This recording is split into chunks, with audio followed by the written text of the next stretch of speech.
My partner and I both love pizza. So when we get one, we make sure it is equitable. We split the pizza evenly between the two of us. It reminds me of assigning formal charge to atoms and molecules. When two atoms come together to make a chemical bond, they are sharing electrons. When we assign formal charge, we assume the atoms are sharing the electrons evenly. Each atom gets half of the shared electrons, just like pizza. This is real chem.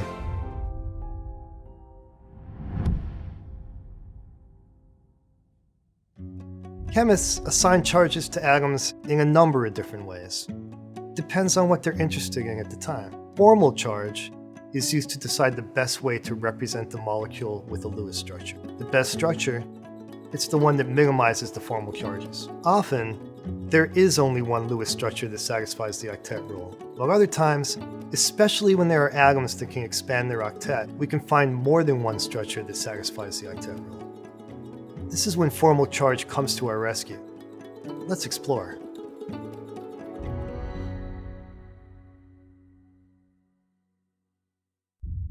Let's use the example of this phosphate ion.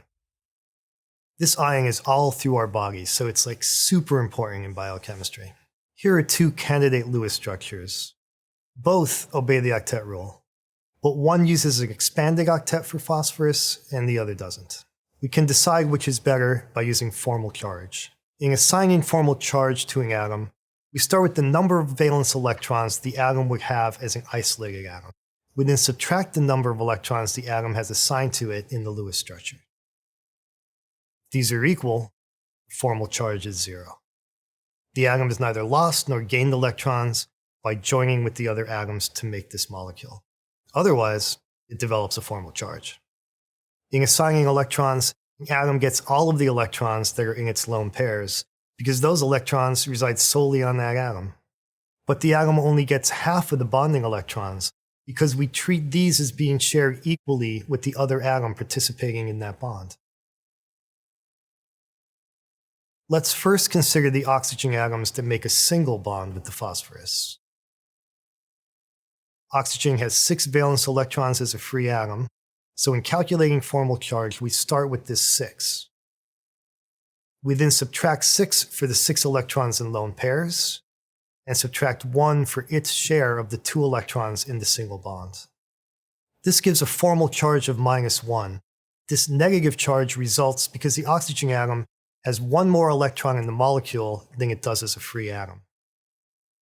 A similar process reveals that the oxygen atom that makes a double bond with the phosphorus has a formal charge of 0.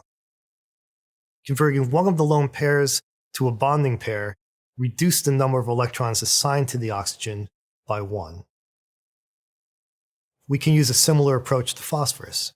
We start with the 5 valence electrons of free phosphorus. When surrounded by 4 bonding pairs, or 8 bonding electrons, it is assigned 4 electrons, giving it a formal charge of +1. When surrounded by 5 bonding pairs, the formal charge is 0. We can check our work by making sure the formal charge is summed to -3, the overall charge of this ion. Now that we have the formal charges, we can decide which of our 2 Lewis structures is best. The structure with the double bond is better because it minimizes the formal charges. It assigns a 0 formal charge to 2 of the atoms. The other structure assigns a non-zero formal charge to all of the atoms.